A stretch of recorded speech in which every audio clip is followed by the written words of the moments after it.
Pravara financial and allied services ही संस्था सन 2005 साली कायदेशीररित्या नोंदविण्यात आली असून सन 2005 पासून विविध प्रकारच्या कर्ज वाटपाचा व्यवसाय करीत आहे। तसेच गृहकर्ज, शासकीय योजनांतर्गत मिळणाऱ्या कर्जांचे वितरण करण्यासाठी आंतरराष्ट्रीय बँकिंग व्यवसाय करणाऱ्या संस्थेकडून सहबँकेची अधिकृत एजन्सी म्हणून संस्थेची नियुक्ती करण्यात आली आहे। याशिवाय संपूर्ण भारतात सोलर प्रकल्प, मोठे उद्योग, शेती उद्योग आदींसाठी विविध योजनांतर्गत अर्थपुरवठा करण्यासाठी ही Pravara financial and alignment services ही अधिकृत एजन्सी म्हणून कार्यरत आहे।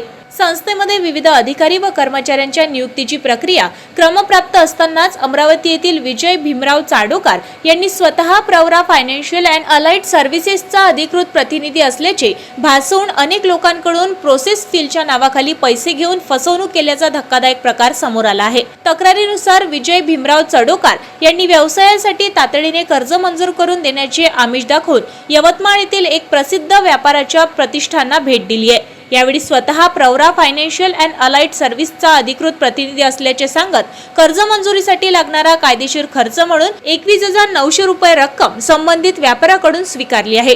मात्र कायदेशीर खर्चाची रक्कम भरूनही कर्ज मंजूर न झाल्याने संबंधित व्यापाऱ्यांनी अमरावती येथील प्रवरा फायनान्शियल अँड अलाइड सर्व्हिसेसच्या कार्यालयाला भेट दिली। यावेळी विजय भीमराव चाडोकार यांचा संस्थेशी कोणताही संबंध नसल्याचे तसेच त्यांना संस्थेकडून कोणतेही पद देण्यात आले नसल्याचे स्पष्ट झाले। त्यामुळे विजय चाडोकार यांनी पूर्ण नियोजन कट रचून तोतीगिरी करून फसवणूक केल्याचे प्रथमदर्शनी निदर्शनास आले। त्यानंतर यवतमाळ येथील व्यापाऱ्यांनी संस्थेकडे या प्रकरणी लेखी तक्रार दाखल केली आहे। याबाबत संस्थेचे तुषार विजय कुलकर्णी यांच्याशी संपर्क साधला असता त्यांनी सांगितले की विजय भीमराव चाडोकार हे संस्थेच्या कोणत्याही पदावर कार्यरत नाही। तात्काळ कर्ज मिळवून देण्याचे आमिष दाखवून त्यांनी अनेक लोकांची फसवणूक केल्याच्या तक्रारी संस्थेकडे प्राप्त झाल्या आहेत। काही कर्ज अर्जदारांना कर्ज मंजूर झाल्याचे खोटे दस्तऐवज दाखवून त्यांच्याकडून कायदेशीर खर्चाच्या नावाखाली रक्कम घेतल्याच्या तक्रारीही संस्थेच्या कार्यालयात दाखल झाल्याचे त्यांनी सांगितले आहे।